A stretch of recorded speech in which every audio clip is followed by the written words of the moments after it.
Quantos aqui querem ouvir a palavra de Deus? Amém. Quantos acreditam que Deus vai falar? Amém. Leiamos Evangelho de São Lucas, capítulo 17, verso 32, diz assim: lembrai-vos da mulher de Ló. Somente até aqui. Aplaudam a Jesus e se assentem. Glória a Deus. Todos nós que estamos aqui para a Santa Ceia desta noite, estamos porque queremos um dia receber a ceia no reino de Deus. Jesus disse que um dia estaremos assentados em uma mesa, ao redor de uma mesa, com Abraão, Isaque e Jacó nela. E segundo a leitura do livro do Apocalipse, Jesus nos levará para o céu, e ali haverá uma festa de boas-vindas à igreja, que como noiva se casará com Jesus, que é o noivo. E não é de hoje que os crentes têm esse interesse sobre o reino. Não apenas os crentes têm esse interesse, mas as demais pessoas também têm suas dúvidas a respeito do reino. Esse texto que nós lemos, que dá tema à mensagem que vou pregar, está dentro de um contexto em que algumas pessoas perguntaram a Jesus quando haveria de vir o reino. O verso 20 diz: interrogado pelos fariseus sobre quando haveria de vir o reino de Deus, respondeu-lhe e disse: o reino de Deus não vem com aparência humana. Verso 30, aliás 21, nem dirão ei-lo aqui ou ei-lo ali, porque eis que o reino de Deus está entre vós. Jesus aqui começa a dizer que o reino de Deus que há de vir, pelo qual ele mesmo orou no Pai Nosso, que venha o teu reino, ele está dizendo que esse reino já se manifestou de alguma forma. A igreja porta uma mensagem. A igreja presencia atitudes e obras de Deus durante esses 2 milênios, que apontam para que uma fase do reino de Deus já está acontecendo, mas esse reino virá plenamente no futuro. E Jesus, sendo interrogado a respeito desse reino, certamente quem o interrogava estava interessado sobre não apenas quando o reino virá, mas como devemos estar antes desse reino vir. Quem são os qualificados? O salmista já havia dito, quando ele mesmo perguntava: Senhor, quem há de entrar no teu santo lugar? Quem estará permanecendo diante da tua presença? E ele pergunta e responde, e ele mesmo diz: sim, Senhor, sei quem é. São aqueles que são limpos de mãos, puros de coração, que não entregam a sua alma à falsidade e nem jura enganosamente. Esses sim subirão ao teu santo lugar. Esses sim estarão no teu reino. Mas esse reino que ainda se manifestará, ele se manifestará para não todas as pessoas, mas para certos de nós que aqui nessa noite estão. O reino de Deus, ele virá para quem? E Jesus usa uma ilustração de uma história que aconteceu lá no começo da Bíblia. E ele pega uma história e resume uma advertência sobre como devemos fazer para entrar no reino, ou entrarmos no reino. Ele diz: vou dar um conselho. O conselho para quem quer entrar no reino é: lembrai-vos da mulher de Ló. Recordem, pensem no que aconteceu com ela, pensem na sua vida. Querem se preparar para o reino de Deus? Lembrai-vos da mulher de Ló. Esse texto nos adverte para nunca nos esquecermos de alguns fatores relacionados àquela mulher. Quem já estudou a história dela, isso é muito discutido, muito lido, sabe que nós precisamos lembrar de algumas coisas relacionadas à história daquela mulher. Em primeiro lugar, nós devemos lembrar do tempo que essa mulher viveu. Repita comigo: o tempo que ela viveu. Mas nós também devemos lembrar da chamada que ela recebeu. Repita comigo: chamada que recebeu. Eu também aconselho você a lembrar do absurdo que ela cometeu. Repita comigo: absurdo que cometeu. Mas eu também desafio você a recordar, a lembrar do castigo que ela recebeu. Repita comigo: o castigo que ela recebeu. Eu também desafio você a lembrar do legado que ela deixou. Repita comigo: o legado que ela deixou.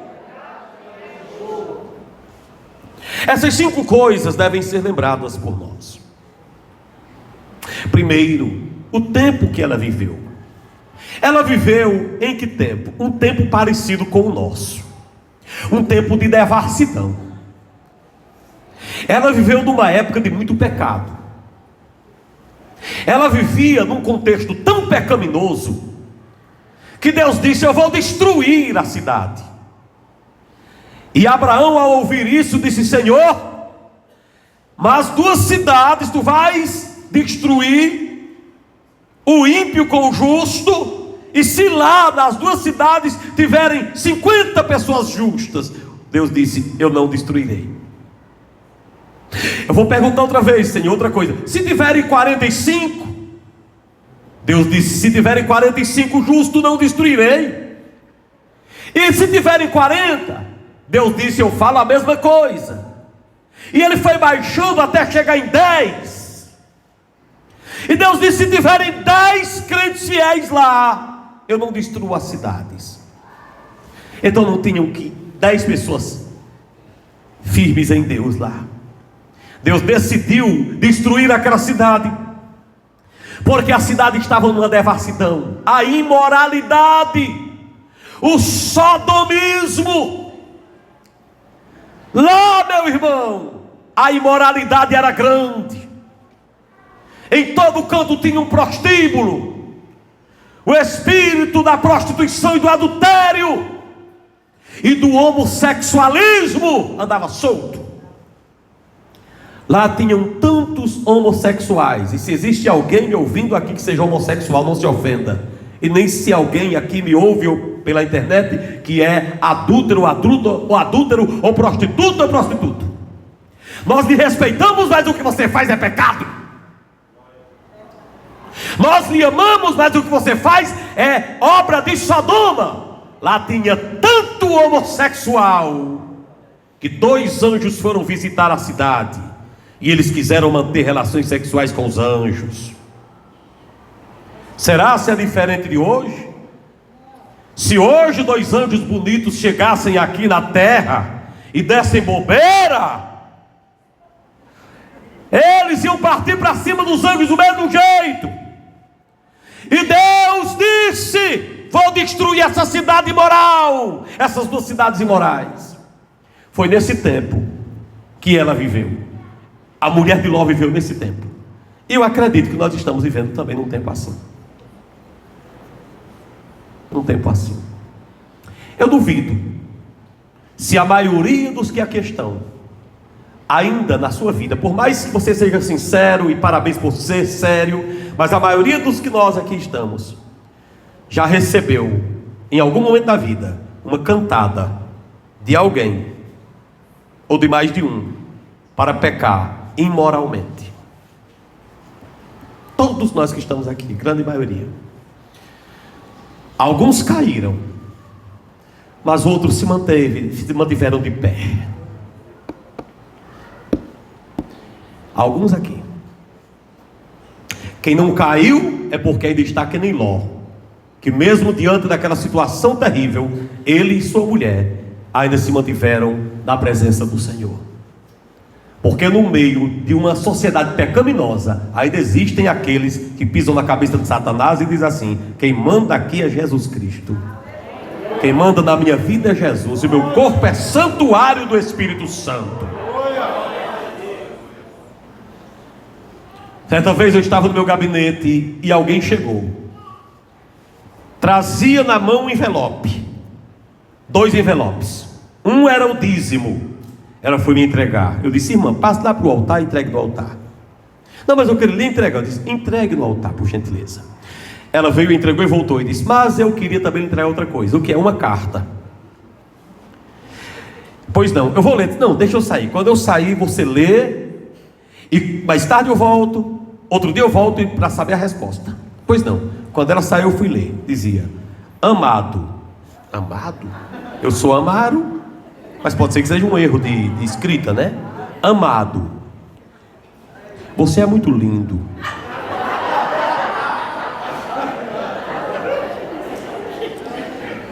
Eu disse: aleluia, Jesus.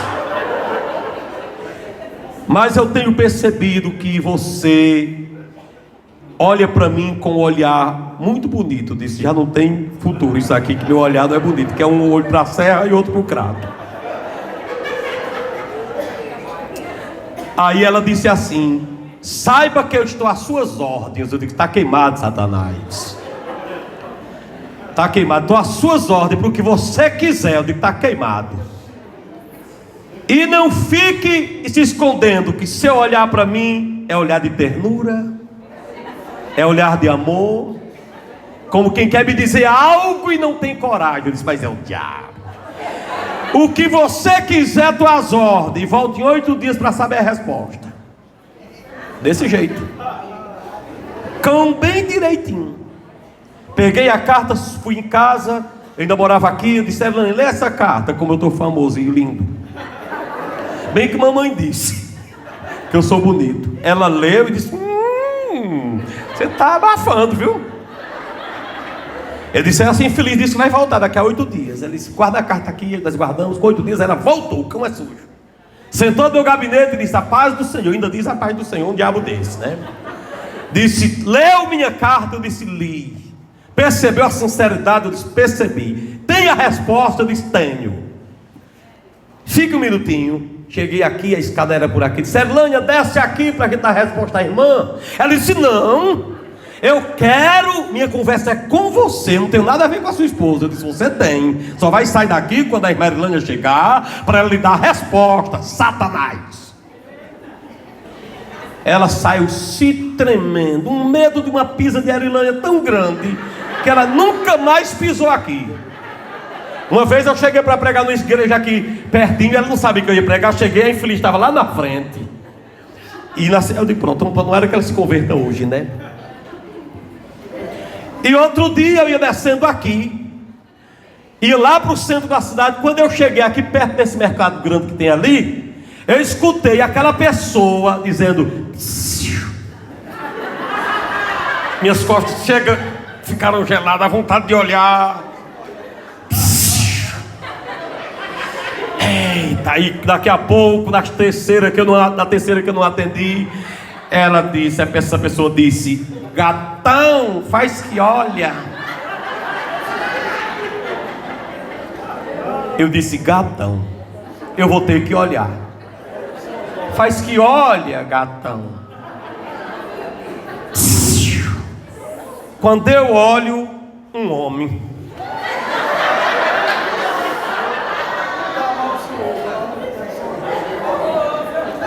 Eu disse: agora piorou.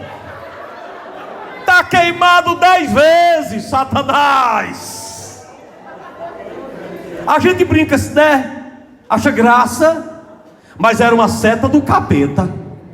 Do mesmo jeito que acontece com qualquer um. Nós estamos num tempo de Sodoma, irmão. Telefone de madrugada, só não vou dizer os termos, que faz vergonha. Para mim. Bispo? Sim. Oh.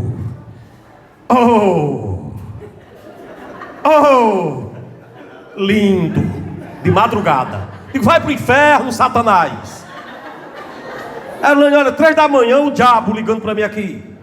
Diga à sua esposa, meu filho. Se um diabo desse lhe tentar, diga para sua mulher. Não esconda não. Diga lá agora, dizer para minha esposa agora, que eu sou apaixonado por ela. Estou arriado os 4 pneus pela minha mulher. E tem uma coisa: enquanto mais velho eu fico, mais apaixonado eu fico.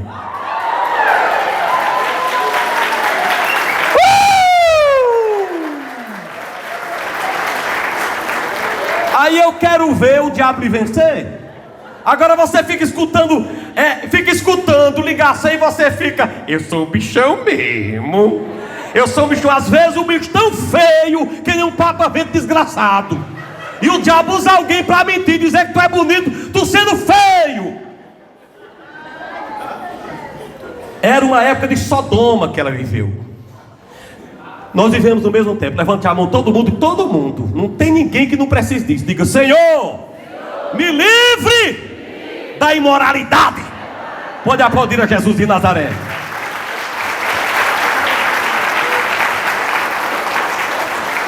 Em segundo lugar, qual foi a chamada que ela recebeu?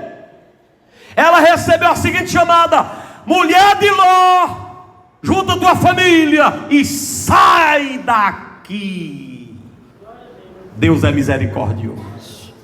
Antes de destruir a cidade, Ele manda um recado. Sai, mulher, manda 2 anjos. Sai, Ló. Deus mandou trazer um recado para chamar vocês para saírem daqui, porque aqui vai vir um castigo.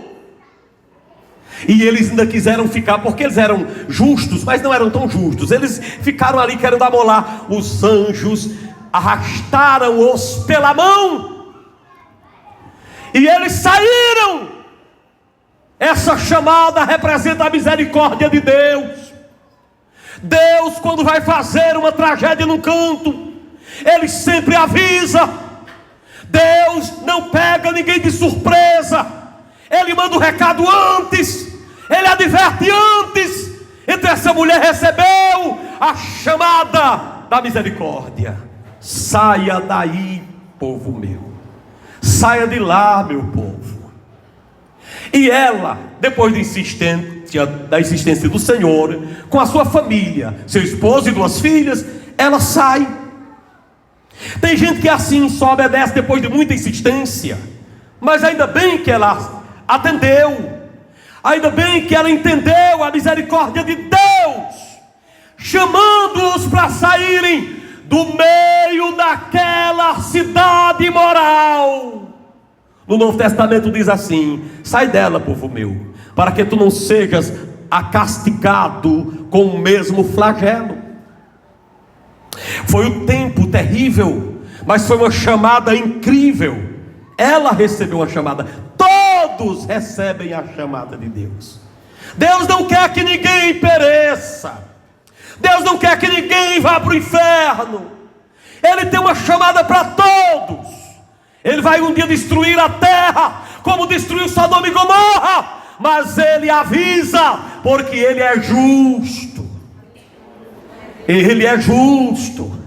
Eu vou dizer de novo até você dar glória a Deus. Ele é justo. Ele avisa antes, até você dar glória a Deus. Eu digo, Ele avisa antes. Recalabachária. Mas em terceiro lugar, Eu quero também considerar com os irmãos o absurdo que ela comete. O absurdo que ela cometeu.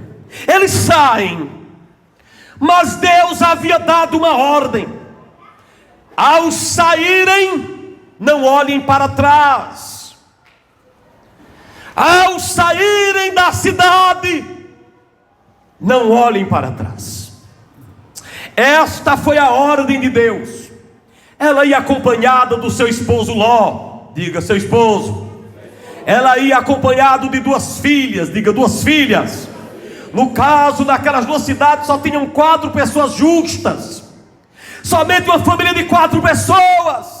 E eles vão saindo. E Deus disse: quando vocês estiverem em cima do monte, eu vou mandar fogo e vou destruir as 2 cidades. Mas não olhem para trás.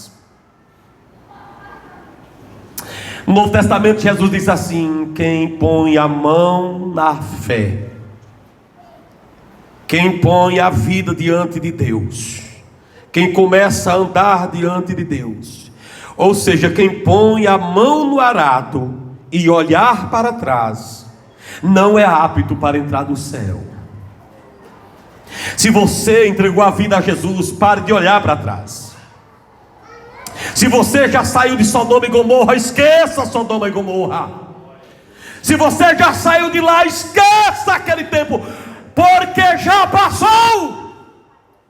Aquela mulher recebeu essa ordem, mas quando ela chegou em cima do monte, que ela se lembrou que Deus disse que destruiria as cidades quando lá eles estivessem. Ló continuou olhando para frente, as filhas deles também, mas ela parou e disse: eu vou olhar, eu vou olhar, eu vou olhar. E olhou. Que tristeza. Que tristeza esse absurdo que ela cometeu. Pois esse absurdo que ela cometeu foi a tragédia de sua vida. Ela olhou para trás. Jesus não quer que você olhe para trás. Jesus não quer que você tenha nenhum contato com o mundo. Eu fico pensando como acontece numa cidade igual a essa, quando chega um tempo de uma vaquejada. Tem uns crentes meias tigelas por aí, que pensam que eu não vejo. Pela internet, vocês ainda vão e ainda postam. Além de não ter temor de Deus, a vergonha é pouca. E se quiser sair, pode sair. Porque se vai, tira foto com gente embriagada. Eu não estou falando de quem vai trabalhar. Eu não estou nem falando daqueles que vão durante o dia ver a exposição da cidade. Não tem umas coisas que apresentam para ver, umas feiras que tem? Não é disso que eu estou falando. Eu estou falando daqueles crentes sem futuros, que esperam chegar a hora da festa, do engodo, da cachaça, e vão para o meio. Eu vou te dizer uma coisa: homem e mulher sem temor de Deus, se tu não tens o temor de Deus e vai, eu vou te aconselhar pelo menos, cria vergonha e não posta. Porque se tu não postares, pelo menos tu não escandaliza o evangelho, praga. Não piso mais aqui, eu não estou nem aí.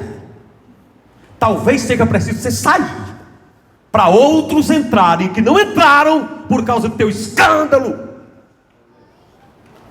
Tu está pensando que tu que escandaliza a obra de Deus, tu não fecha a porta para um bocado não que quer entrar? Que Deus tenha misericórdia da igreja, que a igreja possa obedecer ao Senhor. Se Deus diz, não olhe para Sodoma e Gomorra, é o seguinte: não tenha vínculo com o mundo. Se quiser morar no céu, é claro, viu? Eu vou dizer, não, só quem quiser morar no céu. É para quem quer morar no céu, eu quero. Por isso que eu dou glória a Deus o tempo todo, porque eu quero ir para o céu glorificar lá. Quem pode exaltar e bem dizer o nome do Senhor? Quem pode exaltar e bem dizer o nome do Senhor? Ela ela cometeu a tragédia de olhar para trás. Agora, sabe por que ela olhou para trás? Primeiro, teimosia. Repete a palavra. Teimosia. Segundo, saudosismo. Repete. Terceiro, dúvida. Vai. Por último, curiosidade. Vai. Aliás, o último é agora. É ambiguidade. Vai. Ela olhou para trás primeiro porque era teimosa. Se Deus disse que não fizesse, ela deveria não fazer. Porque ordem dada por uma autoridade tem que ser cumprida.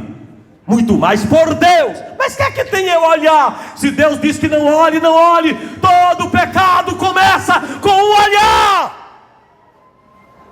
Sim ou não? Começa olhando. Quando você olhar para um canto que você se sentir tentado, você tira logo os olhos. Diga: meu Deus, tem misericórdia de mim. Ninguém peca por ser tentado. Só peca se der valor à tentação. Você vai aqui e vê uma coisa bem bonita. É bonita para os olhos, mas não é bonita para o espírito. Se você fechar os olhos e tirar e dizer: meu Deus, tem misericórdia de mim, já não é pecado. Agora, se você olhar e disser: oh Jesus, me perdoe, aí o pecado entra, viu? Por que que essa mulher, ela cometeu um absurdo de olhar para trás? Aliás, que absurdo foi esse? Por que que ela fez isso? Melhor falando, porque ela é teimosa. E gente teimoso quebra a cara. Por que que ela olhou para trás? Não apenas por sua teimosia, mas por sua saudade que ela tinha de Sodoma. Tem gente que é crente, mas tem uma saudade do mundo, irmão. Tem gente que é crente, mas ficou: meu Deus, se eu pudesse ir e ninguém me visse. Só não vou porque tem crente em todo canto. Oh meu pai, se eu pudesse fumar. Se eu pudesse. Oh meu Deus, tem misericórdia, me perdoe, mas eu vou. Tem gente que é assim. Tem gente que é assim. Aqui na Taboqueira tinha um irmão fumando no meio da pista, no meio da praça. Agora ele estava de costas, ele estava fumando um cigarro tão grande aqui, que em cima da cabeça dele parecia um trem daqueles antigos, que tinha uma fumaça em cima. E eu vi de longe, e eu fui por trás dele. Quando eu cheguei lá, ele falou: irmão, uma catinga, que eu não sei como é que alguém fuma. Porque uma pessoa que fuma, ele não tem amor a ele e nem quem está perto. Porque além de ser fedorento para ele, o bafo de onça é uma desgraça. Quem é casado com uma pessoa que fuma, tem que fumar. A não ser que fique perto e nunca dê um beijo no infeliz desse.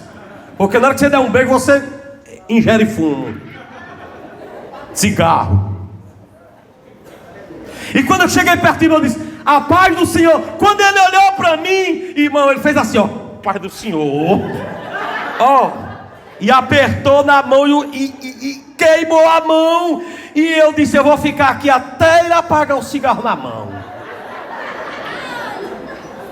Tem gente que é assim, tem saudade do mundo, tem saudade de Gomorra. Foi por isso que ela olhou, porque ela tinha saudade de lá. Você tem saudade do mundo? Tem saudade de cachaça?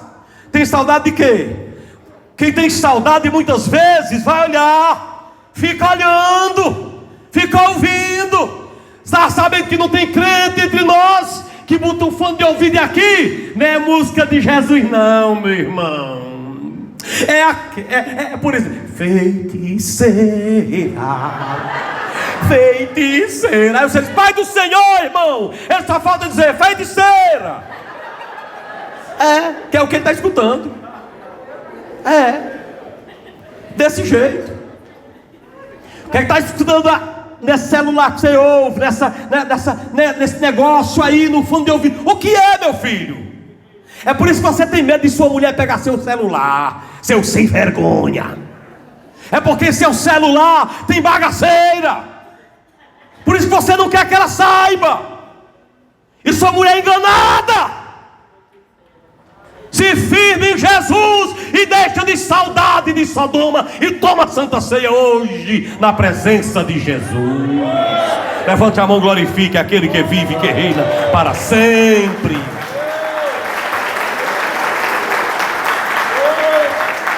Por que essa mulher olhou para trás? É porque além disso, ela era uma mulher, sabe o que?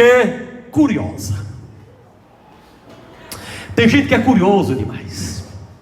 Tem gente que se vê alguém conversando lá em cima da galeria, ele já diz aqui: oh meu Deus, o que será? E é da tua conta? Ontem eu estava lá em Porteiras, dando aposta do pastor Fernando e despedindo o pastor Graziano, que está ali com a sua esposa, seu filho, que vão ficar congregando conosco aqui quando estiverem aqui, que eles estão de lá para cá, trabalham lá, mas tem a família aqui. E eu explicando para a igreja, tanta gente, por que é que pastor Graziano quer sair de lá? E eu escutei tanto essa pergunta, imagino eles. Mas todo dia, não, me diz a verdade. Tem coisa aí nesse negócio. Oh, crente curioso, é de tua conta. Só em tu saberes que não é pecado, já está bom demais. Só em saber que ele não é pecado, que está tudo ok, já está bom demais. Quer saber? Tem gente que é curioso demais. Curioso demais. Olhe para você, meu irmão. Tem gente que não pode ver uma irmã cheinha. Já diz: tu está grávida? Oh, minha infeliz, deixa ele pergunta. Tu está grávida, tu está tão cheinha. É de sua conta se for. Porque se for, e se não for, agrava, rapaz. Deixa de estar perguntando certas bobagens. Deixa de ser curioso. Levante a mão e diga: curiosidade tem limite.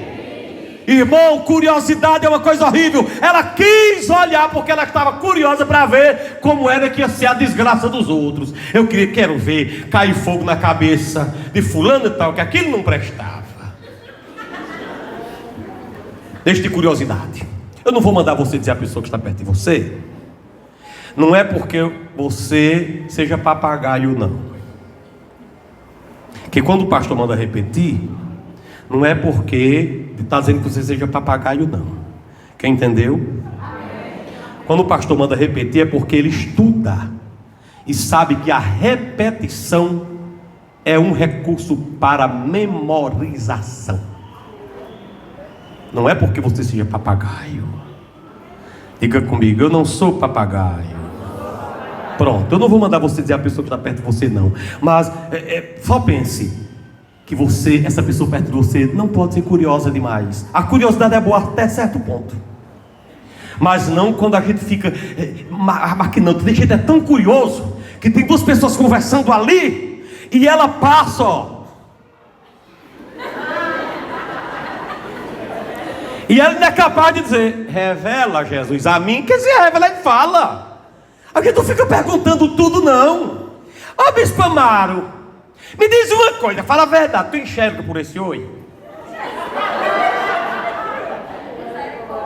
Tu enxerga por dois olhos? Porque tu usa óculos desde pequeno. Eu percebo que o olho teu é mais pequeno, é menor do que o outro. E é virado para a serra, tem horas. O que tu quer saber? Se eu enxergo ou não? Se eu não enxergasse, eu não estava aqui lendo a Bíblia. Infame. Então tem gente que é curiosa demais. Demais. Quantos anos tu tem, Cabral? Não tenho tanto. Oxi, tu tem idade mais nova que o Bispo Amaro? É. Pois ele está parecendo ser pai dele.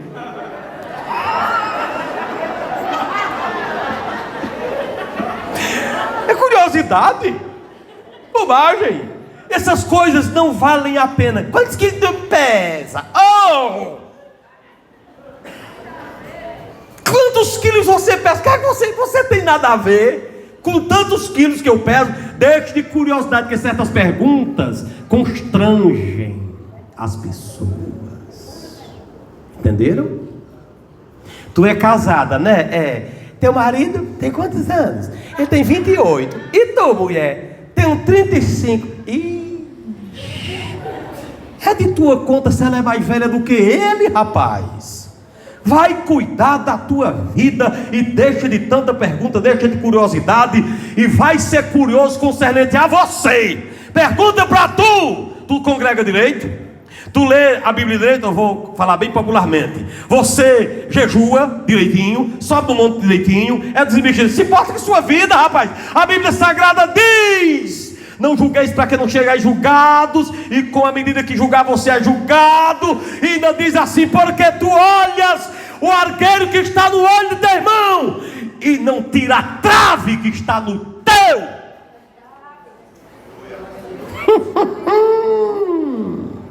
Diga pelo menos um amém. Diga pelo menos um aleluia.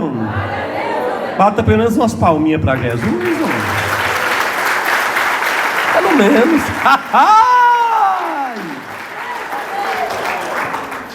Em penúltimo lugar, você deve se lembrar de outra coisa: do castigo que ela recebeu. Se transformou numa estátua de sal. Agora você sabe que essa estátua de sal não existe mais hoje. Irmãos, as pirâmides do Egito têm 4.500 anos, ainda estão lá, mas a estátua não está mais.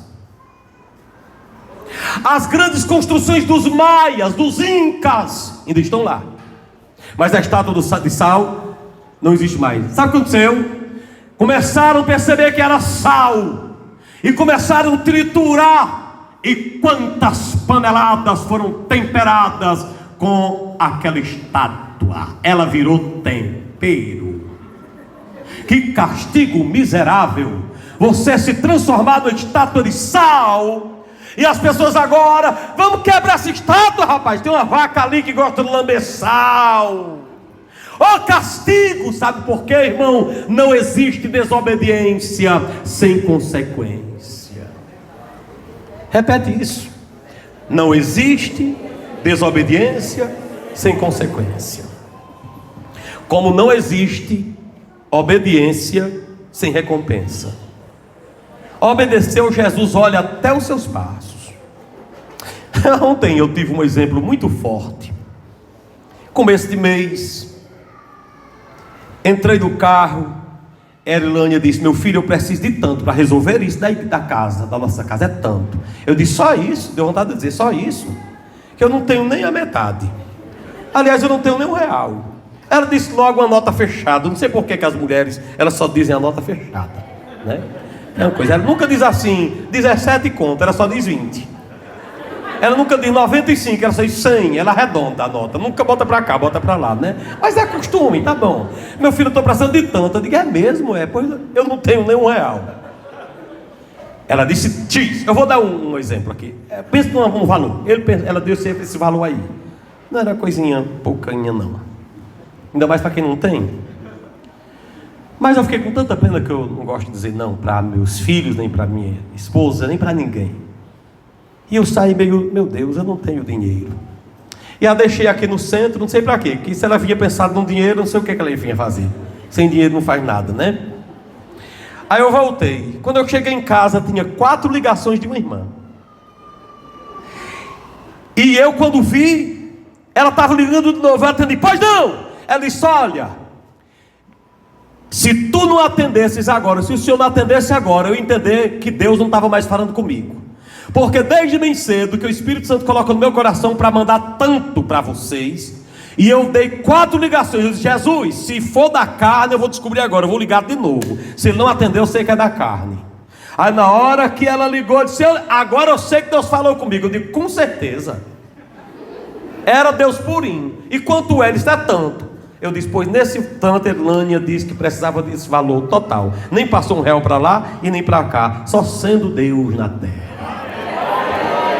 Pode glorificar, que nós somos uma igreja pentecostal. É desse jeito. É desse jeito. É desse jeito que Deus faz. O mesmo valor. É por isso que eu confio nesse Deus. A desobediência tem consequência. Pode esperar, a pancada vem. Desobedeceu, a pancada vem. Agora obedeceu, pode esperar. Aí qualquer coisa. E o pastor Dailton? Ele disse: ó, Jesus, eu tenho vontade de comer carne de galinha. Aí já testemunhou aqui. Quando abriu a porta, pouca hora, a irmã chegou com a galinha. Quem morreu foi a galinha. Em penúltimo lugar, você deve lembrar sobre o legado que essa mulher deixou. Repete, legado. Agora eu vou me preparar para o encerramento da mensagem. Qual foi o legado que essa mulher deixou? Na hora que ela morreu, consequentemente seu marido ficou? Oh, tristeza. Geralmente quem morre primeiro são os homens. Toda a vida foi assim. E dizem que é porque os homens não se cuidam direito. Pode ser. Mas nesse dia quem morreu primeiro foi ela. Eu convidei um cantor aqui uma vez para cantar. Ele estava falando sobre isso e disse: mas eu já disse à minha esposa que esse desgosto eu não dou a ela.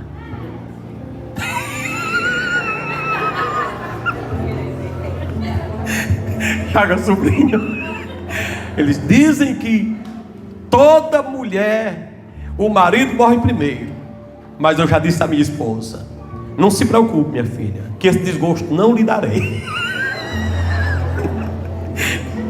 Nesse dia, quem foi primeiro foi a mulher, pela desobediência. Olha o que acontece agora. O diabo diz: vou aprontar uma desgraça.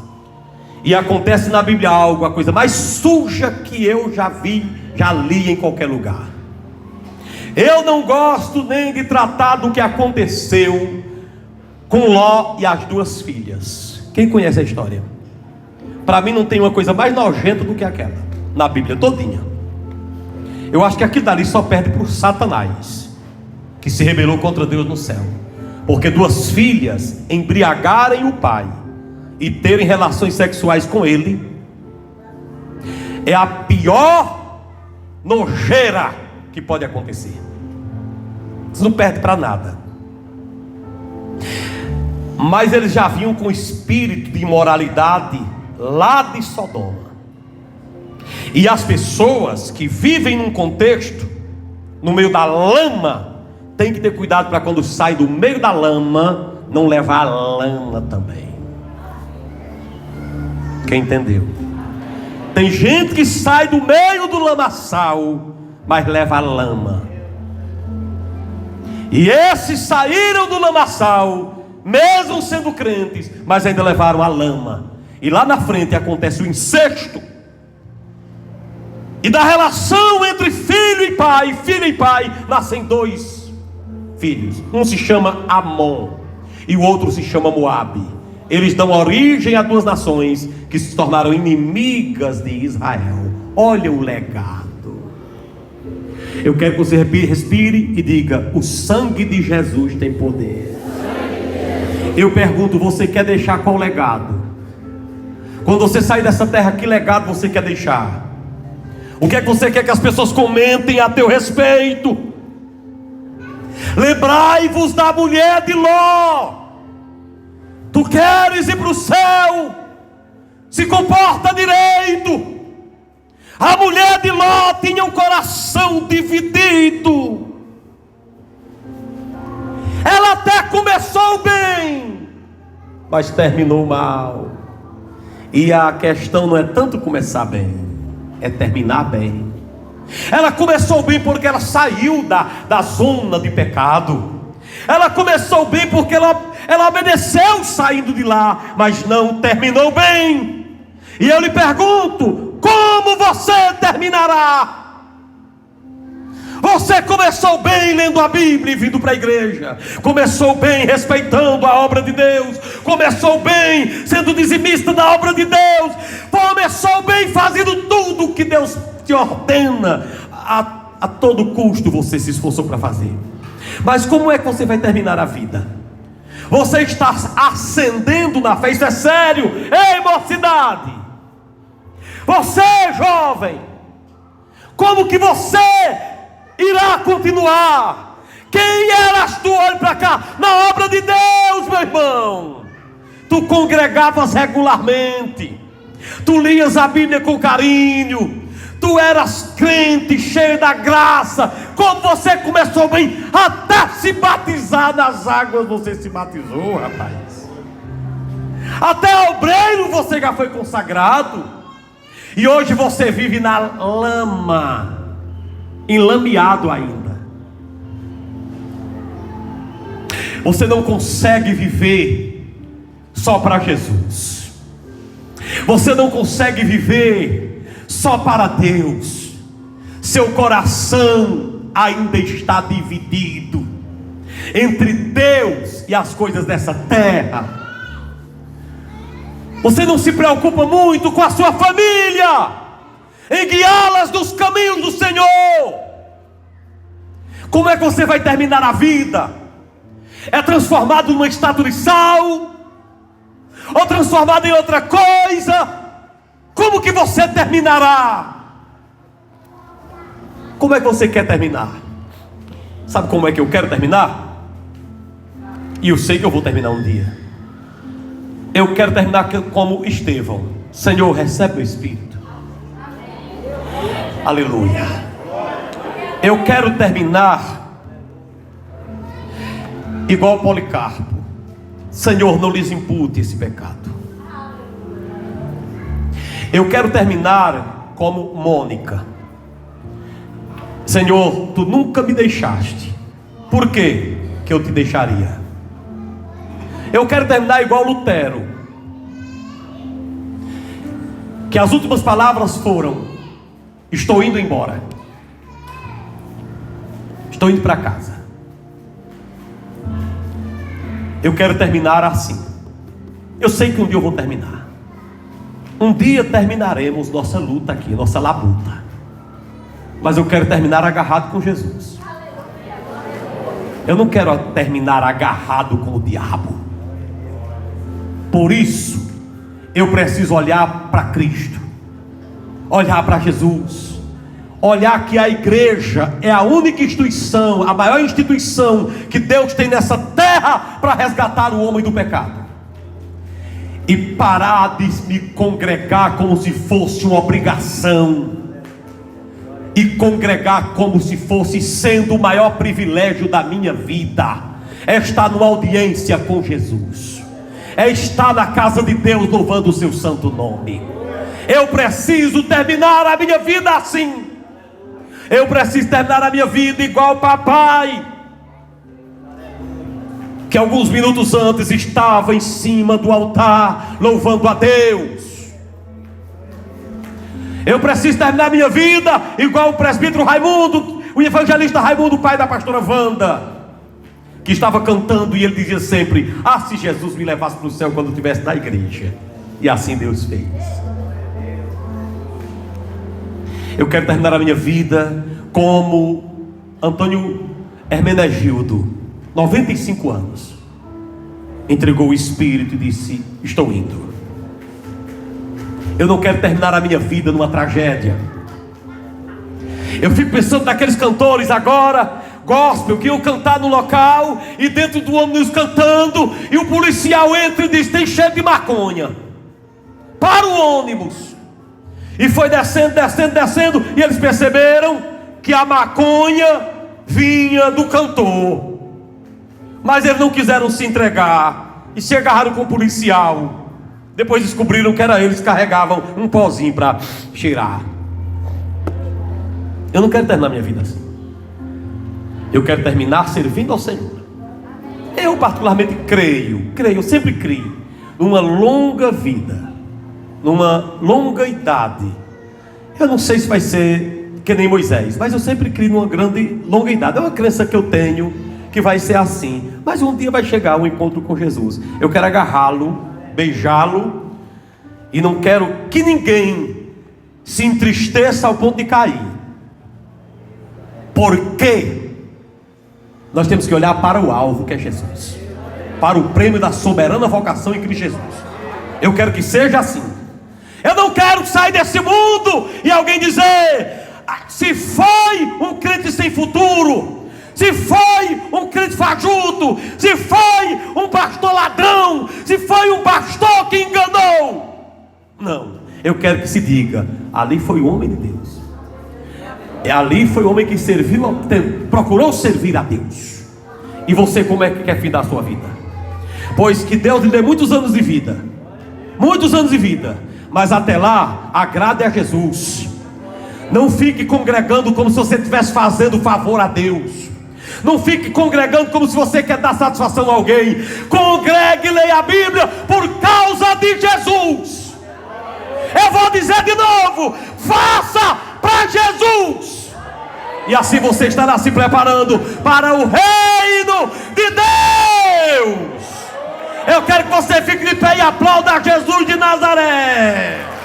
Vai aplaudindo e dando glória a Deus. Vai aplaudindo e glorificando a Deus. Quem tem o desejo de morar no céu, quem tem o desejo de morar no céu, levanta as mãos e glorifique, glorifique, glorifique, glorifique, glorifique, glorifique, glorifique, exalte, exalte, exalte, receba, receba, receba, receba, receba, receba, receba, receba, receba, receba.